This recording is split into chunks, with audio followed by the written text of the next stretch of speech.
Hi guys, are you ready for chapters 7 and 8 of Junie B. Jones and the Stupid Smelly Bus? Chapter 7 is Peeky Holes and Spying. After a while, I started to get a little bit thirsty. That's what happens when chalk sprinkles get into your throat. I would like a drink of water, I think. Then I put my hands on my hips. Yeah, only what if somebody sees you at the water fountain? They might call the Stupid Smelly Bus to come get you, and so you better not go. I stamped my foot. Yeah, only I have to go, because there's dumb chalk in my throat. Then all of a sudden I got a great idea. I pulled a chair over to the door, and I peeked out the window at the top. I'm a good peeker.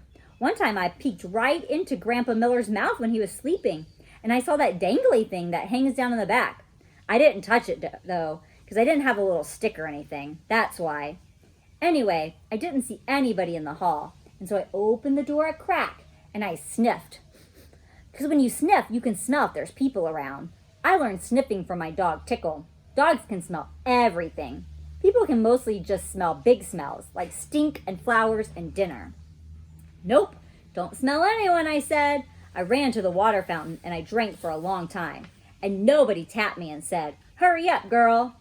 After that, I stood on my tippy toes, and I tippy-toed to the media center, because I love that place, remember? The media center is kind of like a fort. There are shelves like walls, and the books are sort of like bricks, and you can move some of them around and make peeky holes. Peeky holes are what you spy out of. Then if you see somebody coming, you can make your breath very quiet, and they won't find you. I spied for a long time, but nobody came. The only people in the media center were just me and some fish. The fish were in a big glass tank. I waved at them in there. Then I stirred them with a pencil. I love fish very much. I eat them for dinner with coleslaw. Just then, I saw my most favorite thing in the whole world. Its name is an electric pencil sharpener, and it's sitting right there on the librarian's desk. "Hey," I said, very excited. "I think I know how to work that thing." Then I looked in the desk drawer, and guess what? There were lots of brand new pencils in there. And so I sharpened them. It was funner than anything, because an electric pencil sharpener makes a nice noise. And you can make pencils as teeny as you want.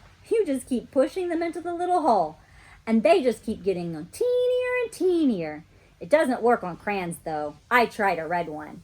Then the pencil sharpener slowed way down, and then it made a sound. After that, it didn't go anymore. Just then I heard a noise. It was walking feet, and it made me scared inside, because I didn't want anyone to find me, that's why. And so I squatted way down and looked through my peeky hole. Then I saw a man with a trash can. He was singing "Somewhere Over the Rainbow." That's a song I know. It's from my favorite movie, which is called The Wizard of Oz. The man with the can didn't see me. He walked down the hall. Then I heard him go outside. I'd stayed squatted down for a long time, but he never came back. Whew, that was a close one, I said. And so then I ran to find a better place to hide. Chapter 8, The Dangerous Nurse's Office. Guess where I ran to? Straight to the nurse's office, of course, because there's those little plaid blankets to hide under. There's also other neat stuff in there, like a scale to weigh yourself and a sign with a giant E and other letters. The nurse uses the sign to test your eyes. She points to the letters, and you have to yell out their names. You have to yell the E the loudest. That's how come it's so big. And guess what else I saw in the nurse's office?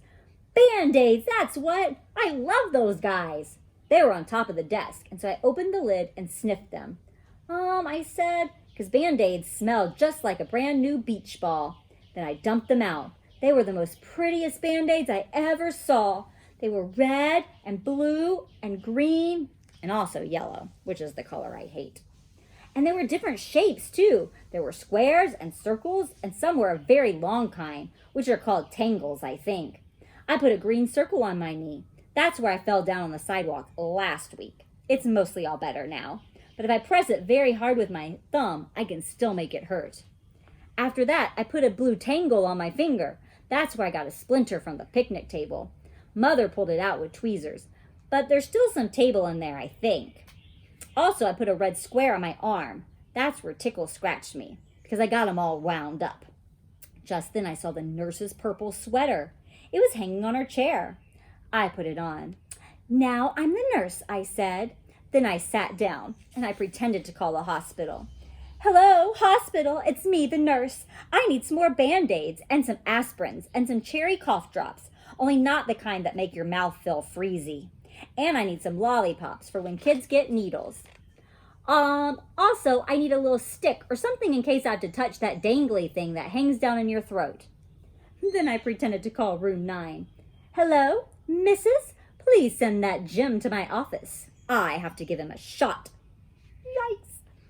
Just then I saw my most favorite thing in the whole world. They were near the door, and their name is crutches. Crutches are for when you break a leg. Then the doctor puts it in a big white cast with just your little piggy sticking out. You can't walk on it, and so she gives you crutches to swing yourself. I ran over and picked them up. Then I put them under my arms, only they were way too long for me, and I didn't swing that good. So then I got another idea. I carried them to the nurse's chair, and I climbed up there so I was real tall. And then I put the crutches under my arms, and they fitted just right. After that, I stood on the edge of the chair and leaned forward very slow. Except then a terrible thing happened. The chair was on wheels, and it rolled away from my feet, and I got stuck on the crutches way up high in the air. I was just very dangly up there. "Hey," I shouted, "get me down from here." Then I wiggled around, and one of the crutches slipped, and I came crashing down, and I banged my head on the desk. "Ow," I yelled, "ow, ow, ow." Then I picked up the phone again. "I quit this stupid job," I said, and I ran out of there very fast because the nurse's office is a dangerous place, and crunches aren't my favorite thing. All right, guys, we will read our final 2 chapters, chapters 9 and 10 next time.